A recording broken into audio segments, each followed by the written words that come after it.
Good morning बच्चों, स्वागत है तुम सबका मेरे इस YouTube चैनल केमिस्ट्री गुरु में।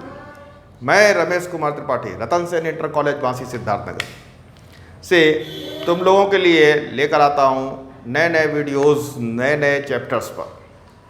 आज मैं अपना ये वीडियो क्लास 11th के बच्चों के लिए जो पीरियाडिक टेबल चैप्टर है आवर्त सारणी, जो कि अपने आप में बहुत महत्वपूर्ण चैप्टर है, उस चैप्टर पर मैं अपना वीडियो बना रहा हूँ। पिछले वीडियोस में इस आवर्त सारणी के बारे में लंबा डिस्कशन कर चुका हूँ।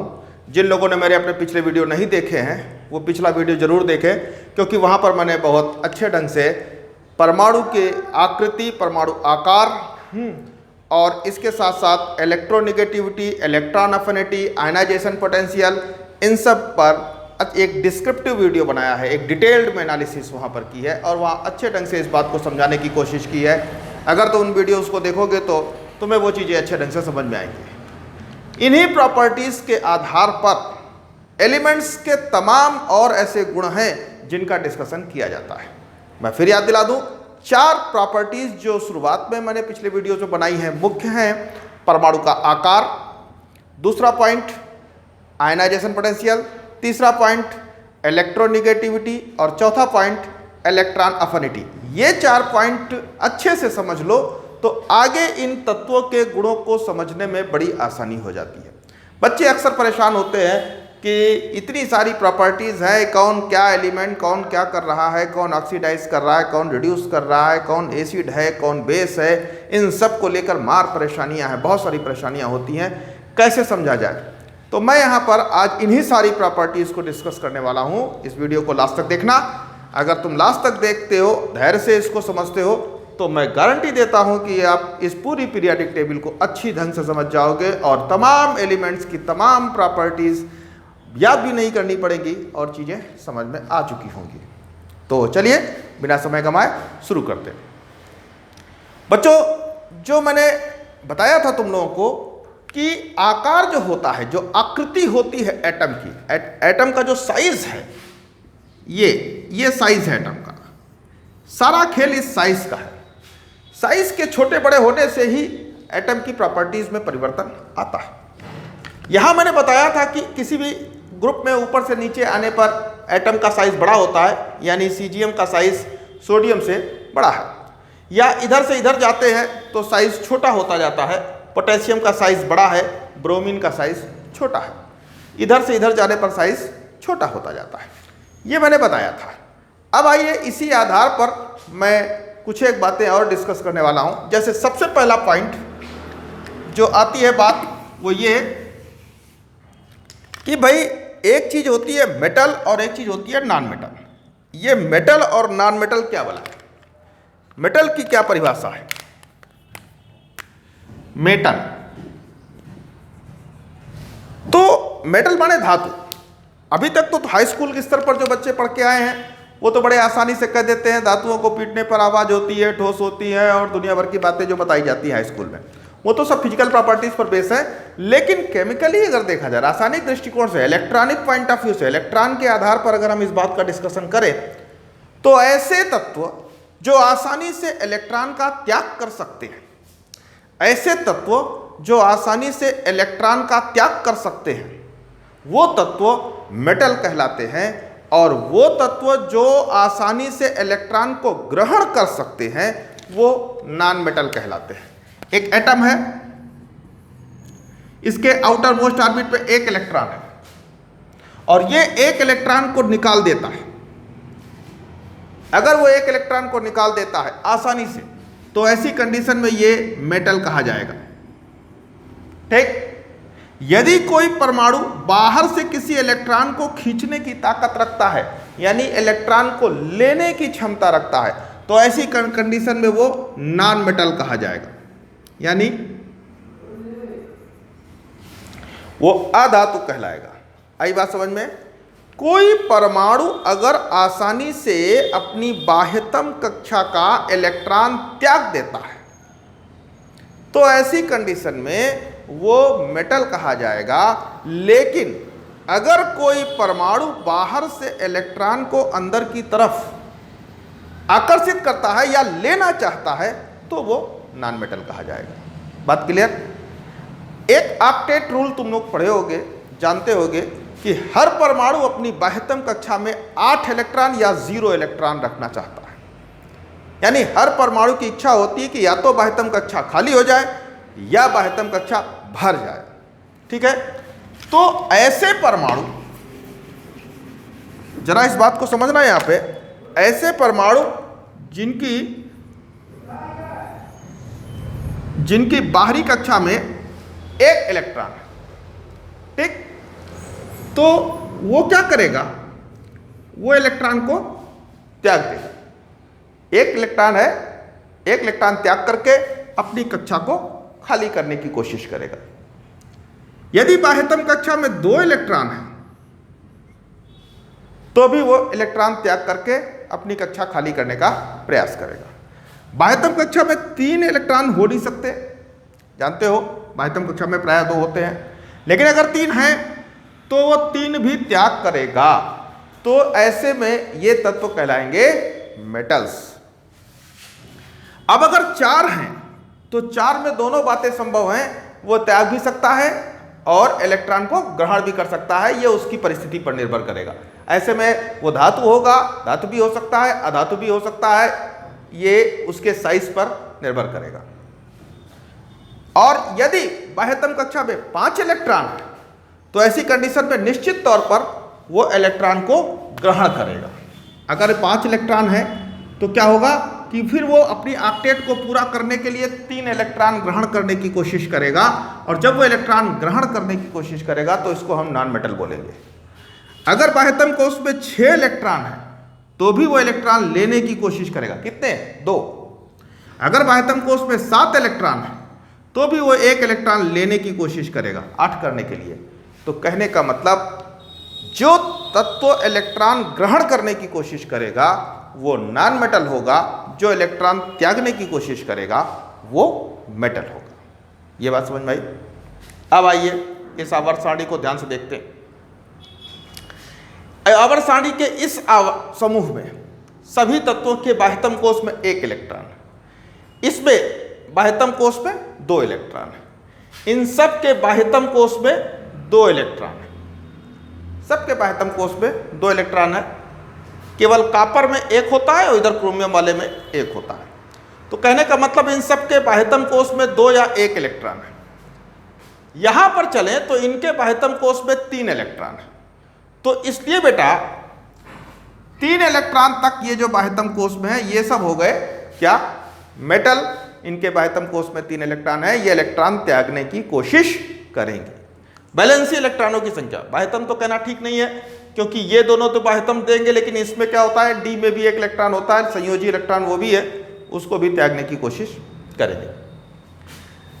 यानी कि इधर साइड में आवर्त सारणी में मेटल्स हो गए, धातुएं हो गई। इधर साइड में देखें जरा, इनके बाह्यतम कोश में 8 इलेक्ट्रॉन है, तो ये कुछ ना करने वाले, इसीलिए इनर्ट गैस है। ये इनके बाह्यतम कोश में 7 इलेक्ट्रॉन है, तो ये 1 इलेक्ट्रॉन लेने की कोशिश करेंगे, इसलिए ये क्या कहलाएंगे? नॉन मेटल, अधातु। इनके बाह्यतम कोश में 6 इलेक्ट्रॉन है, ये भी इलेक्ट्रॉन लेने की कोशिश करेंगे, इसलिए ये भी अधातु। कहने का मतलब ये कि इधर धातु है और इधर अधातु है।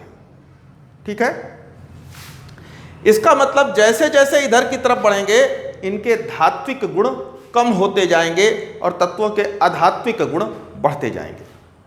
दूसरी बात ये कि किसी वर्ग में ऊपर और नीचे की हम बात करें तो जो छोटा परमाणु होगा उसकी इलेक्ट्रॉन खींचने की ताकत ज्यादा होगी। बता चुका था मैं पिछले वीडियो में कि एक परमाणु अगर छोटा सा है, इतना बड़ा है, तो ये इस इलेक्ट्रॉन, ये नाभिक इस इलेक्ट्रॉन को ज्यादा ताकत से खींचेगा, और वहीं पर अगर ये परमाणु इतना बड़ा है तो ये जो इलेक्ट्रॉन है, इस इलेक्ट्रॉन को ये नाभिक अपनी तरफ जो खींच रहा है ये कम ताकत से खींच पाएगा क्योंकि दूरी ज़्यादा है, और दूरी ज़्यादा है तो ऐसे में इस इलेक्ट्रॉन को निकालना आसान होगा क्योंकि इस पर बल कम लग रहा है, इस इलेक्ट्रॉन को निकालना मुश्किल होगा। इस इलेक्ट्रॉन को निकालना आसान होगा, इसलिए ये मेटल की कैटेगरी में आ जाएगा, यहाँ थोड़ा मेटेलिक कैरेक्टर कम हो जाएगा। कहने का मतलब आकार जैसे जैसे बड़ा होता है तत्वों का धात्विक गुण यानी मेटेलिक प्रॉपर्टी बढ़ती है, उनके अंदर धातु का गुण ज़्यादा आता है।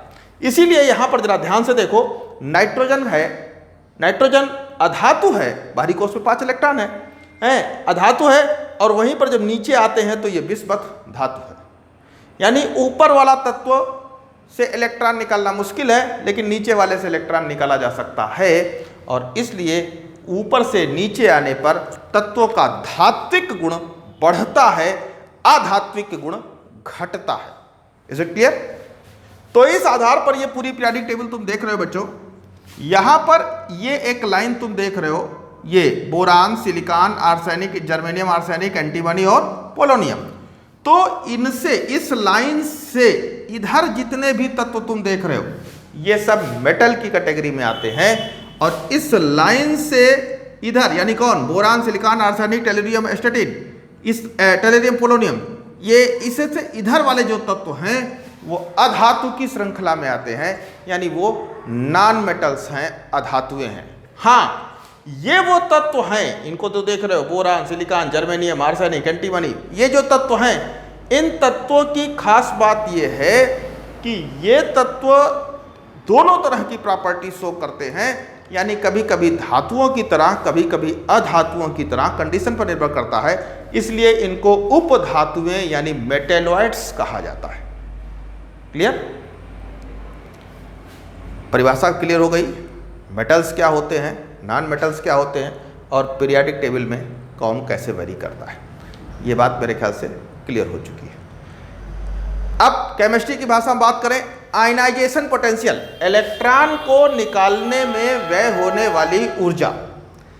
किसी एटम से का आयनाइजेशन पोटेंशियल यानी इलेक्ट्रॉन को खींचने में लगने वाली ताकत, किसी एटम का आयनाइजेशन पोटेंशियल जितना कम होगा, फिर ध्यान देना, आयनाइजेशन पोटेंशियल जितना कम होगा उसका धात्विक गुण उतना ज्यादा होगा, क्योंकि उसमें ऊर्जा हमको कम खर्च करनी पड़ेगी, इलेक्ट्रॉन आसानी से निकल जाएगा, आसानी से निकल जाएगा, तो इसका मतलब मेटेलिक कैरेक्टर ज्यादा है।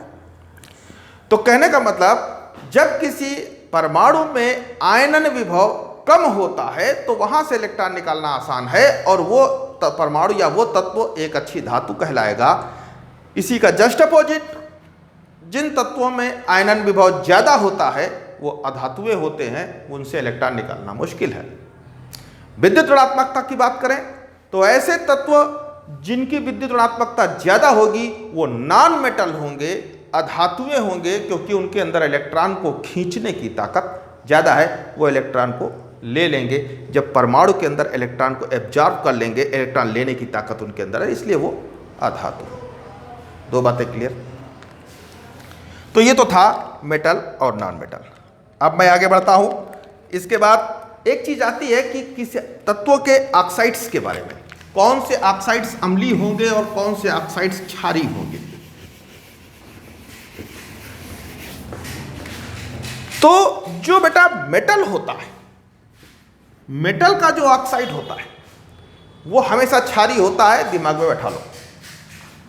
और जो नॉन मेटल का ऑक्साइड होता है वो अम्लीय होता है। कोई भी मेटल का ऑक्साइड हो तो वो क्षारीय होगा। एग्जाम्पल के तौर पर, जैसे यहां पर कैल्शियम है, तो कैल्शियम का ऑक्साइड CaO ये क्षार है। यहीं पर मैग्नीशियम है, MgO मैग्नीशियम का ऑक्साइड, ये भी क्षार है। अब अगर अब ये कहा जाए कि मैग्नीशियम के ऑक्साइड और कैल्शियम के ऑक्साइड में कौन ज्यादा क्षारीय है, तो जाहिर सी बात है कि जिसका धात्विक गुण ज्यादा होगा उसका क्षारीय गुण भी ज्यादा होगा। तो मैग्नीशियम और कैल्शियम में अगर तुलना करें तो मैग्नीशियम ऊपर है, कैल्शियम नीचे है। कैल्शियम नीचे है तो कैल्शियम ज्यादा अच्छा धातु कहा जाएगा, इसका धात्विक गुण ज्यादा हुआ, और इसलिए कैल्शियम का ऑक्साइड ज्यादा क्षारीय होगा। क्लियर? अब अधातुओं के ऑक्साइड्स की तुलना करें। जो अधातुओं के ऑक्साइड होते हैं, जैसे कार्बन का ऑक्साइड CO2 है, ठीक है। अब नाइट्रोजन का ऑक्साइड NO2 है। तो कार्बन का ऑक्साइड और नाइट्रोजन का ऑक्साइड, इन दोनों में कौन ज्यादा अम्लीय? नंबर एक बात तो अधातुओं के ऑक्साइड अम्लीय होंगे, जो अधातुएं हैं उनके ऑक्साइड्स अम्लीय होंगे। अब प्रश्न उठता है कौन ज्यादा अम्लीय? जो जितनी बड़ी अधातु उसका ऑक्साइड उतना ज्यादा अम्लीय। तो कार्बन और नाइट्रोजन में, नाइट्रोजन हमने कहा ना इधर से इधर जाने पर अधात्विक गुण बढ़ता है, तो कार्बन से अच्छी अधातु नाइट्रोजन, तो नाइट्रोजन का ऑक्साइड ज्यादा अम्लीय। ठीक है। इसी प्रकार से बात करें क्लोरीन ब्रोमीन में, तो क्लोरीन और ब्रोमीन में कौन ज्यादा अम्लीय, इसका ऑक्साइड। तो क्लोरीन का ऑक्साइड लेंगे या ब्रोमीन का ऑक्साइड लेंगे तो क्लोरीन का ऑक्साइड ज्यादा अम्लीय, क्लोरीन का ऑक्साइड ज्यादा अम्लीय होगा और ब्रोमीन का ऑक्साइड कम, क्योंकि आध्यात्मिक गुण ऊपर से नीचे आने पर क्या होता है, आध्यात्मिक गुण ऊपर से नीचे आने पर कम होता जाता है। ब्रोमीन कम अधातु है क्लोरीन की तुलना में, इसलिए क्लोरीन का ऑक्साइड ज्यादा अम्लीय होगा ब्रोमीन के ऑक्साइड की तुलना में। यह बात समझ में आई? क्लियर है? कहने का मतलब ऑक्साइड। अच्छा हाँ, एक बात और, अब जैसे बात कोई करे तुमसे कि बोरान के ऑक्साइड की B2O3, बोरान का ऑक्साइड B2O3, तो भाई ये तो एम्फोटेरिक नेचर का हो जाएगा। क्यों? क्योंकि ये आ जाएगा उपधातुओं की श्रृंखला में। अब इसमें ये बात डिपेंड करेगी ये रिएक्शन किसके साथ कर रहा है। अगर किसी स्ट्रांग धातु के ऑक्साइड के साथ ये रिएक्शन कर रहा है तो ये अधातु के ऑक्साइड की तरह काम करेगा और तब ये अम्ल की तरह काम करेगा। लेकिन अगर ये अपने से ज्यादा मजबूत अधातु जैसे नाइट्रोजन का या सल्फर का या इस तरह के ऑक्साइड के साथ कोई रिएक्शन करेगा इसका ऑक्साइड, तो वहां पर ये क्षार की तरह काम करेगा। कहने का मतलब ऐसे एल्युमिनियम का है, एल्युमिनियम का ऑक्साइड वैसे तो मेटल का ऑक्साइड है, क्षारी होता है, Al2O3 क्षारी होता है, लेकिन बात वही आ गई कि अगर Al2O3 इधर वाली धातुओं के साथ के किसी ऑक्साइड के साथ रिएक्शन कर रहा है तब तो ये एक तरह से एसिड की तरह काम करना चालू कर देगा, क्योंकि ये इनकी तुलना में कम बेसिक है। और इधर से अगर किसी ऑक्साइड के साथ रिएक्शन कर रहा है तो फिर ये बेस की तरह काम करेगा, धातु का ऑक्साइड है, क्षार की तरह काम करेगा। इस प्रकार से कुछ एक तत्व हैं जिनके ऑक्साइड्स अम्लीय या क्षारीय हो सकते हैं। ये इस पर निर्भर करेगा कि वो रिएक्शन किसके साथ कर रहे हैं। ठीक है। एक बात क्लियर है कि मेटल्स के ऑक्साइड, धातुओं के ऑक्साइड क्षारीय होते हैं, अधातुओं के ऑक्साइड्स अम्लीय होते हैं। किसी दो धातु के ऑक्साइड की अगर तुलना करने के लिए कहा जाए तो ऐसी कंडीशन में जिस धातु का धात्विक गुण ज्यादा होगा, यानी ऊपर से नीचे अगर आते हैं तो नीचे वाले धातु का ऑक्साइड ज्यादा क्षारीय होगा ऊपर वाले ऑक्साइड की तुलना में, और अगर बाएं से दाएं जा रहे होते हैं तो इधर वाली धातु का ऑक्साइड ज्यादा क्षारीय होगा इधर वाली ऑक्साइड की तुलना में। अगर कोई तुमसे पूछता है कि कैल्शियम का ऑक्साइड और कॉपर का ऑक्साइड या जिंक का ऑक्साइड दोनों में कौन ज्यादा क्षारीय, तो साहब कैल्शियम का ऑक्साइड ज्यादा क्षारीय। क्लियर? तो ये रही बात अम्ल और क्षार को लेकर कि कौन सी धातु का ऑक्साइड अम्लीय है और कौन सी धातु का ऑक्साइड क्षारीय। इसके बाद दो चीजें और, अक्सर केमिस्ट्री में ऑक्सीकारक और अपचयक को लेकर बात होती है। कौन ऑक्सीकरण करेगा, कौन अपचयन करेगा। एक फला चीज ऑक्सीकारक है, फला चीज अपचयक है। तो इस पर भी एक छोटा डिस्कशन हो जाए। हालांकि ये एक बड़ा चैप्टर है, आगे आने वाले चैप्टर्स में तुम कोई चैप्टर पूरा पढ़ोगे, लेकिन फिलहाल आवर्त सारणी में इनसे का क्या रिलेशन है उस पर मैं डिस्कशन करने जा रहा हूं, जरा गौर से देखना। पहली बात तो ये जान लो कि ऑक्सीकरण क्या है, अपचयन क्या है। बड़ा कॉमन सी बात है, अक्सर ये ऑक्सीकरण अपचयन शब्द आते हैं और बच्चे कंफ्यूज होते हैं। मैं यहां बहुत सरल भाषा में समझा रहा हूं। देखो भाई, तुम्हारे पास 100 रुपए थे, तुम्हारे पड़ोसी ने 10 रुपए तुमसे चुरा लिए। ठीक? तुम्हारे पड़ोसी ने 10 रुपए तुमसे चुरा लिए, तो पड़ोसी क्या बन गया? चोर। तुम्हारा क्या हो गया? चोरी। बिल्कुल सेम काम है। किसी परमाणु के पास कुछ इलेक्ट्रॉन थे, ये परमाणु है, इसके पास बहुत सारे इलेक्ट्रॉन टहल रहे हैं। मान लिया इसके पास 2 इलेक्ट्रॉन थे, एक दूसरा परमाणु आया और उसने इसका एक इलेक्ट्रॉन चुरा लिया, एक इलेक्ट्रॉन इसका चुरा लिया, खींच ले गया। तो ऐसी कंडीशन में इसकी क्या हो गई? चोरी।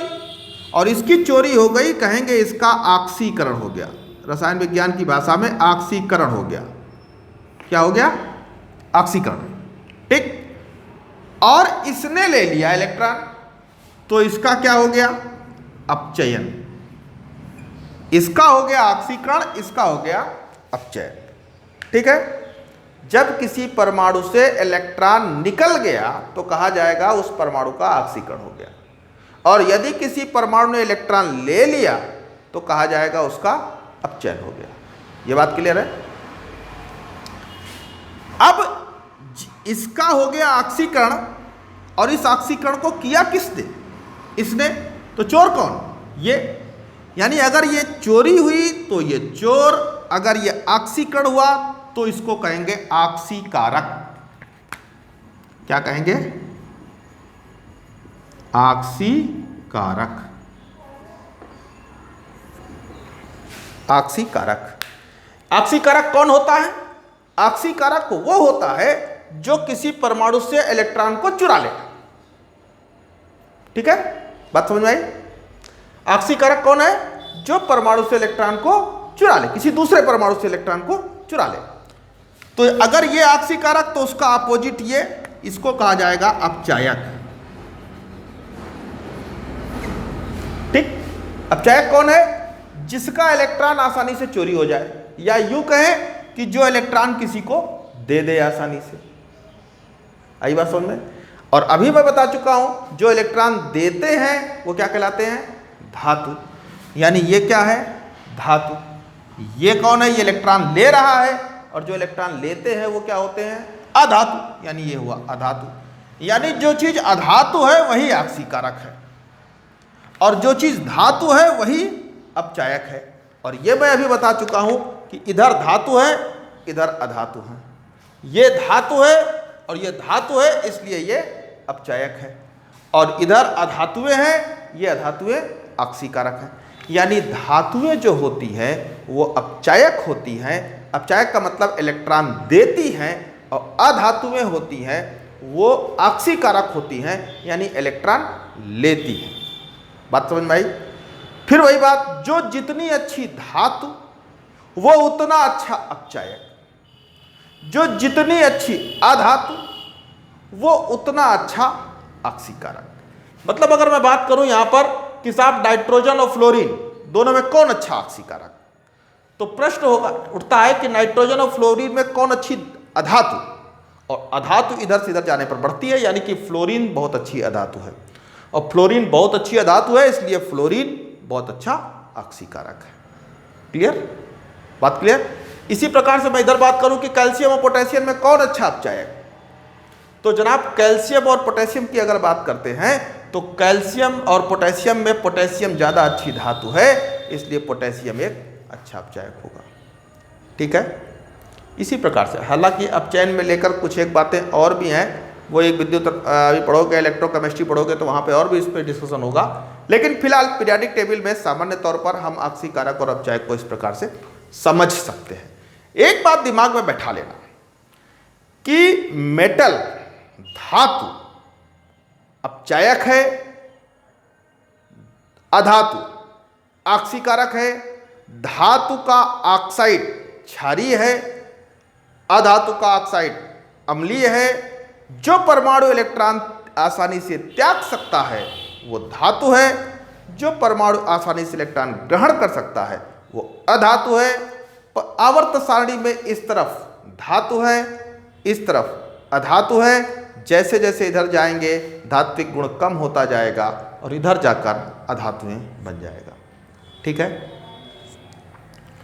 तो ये था डिस्कशन तुम्हारा प्रॉपर्टीज़ पर। अब मेरे ख्याल से ये चैप्टर लगभग कंप्लीट होता है। कुछ एक बातें रह गई होंगी तो उनको मैं अपने डालना मेरे अपने कमेंट बॉक्स में, तो नेक्स्ट वीडियो में क्लियर कर दूंगा, अन्यथा नेक्स्ट वीडियो में नया चैप्टर स्टार्ट करूंगा। ठीक है? Okay, thank you.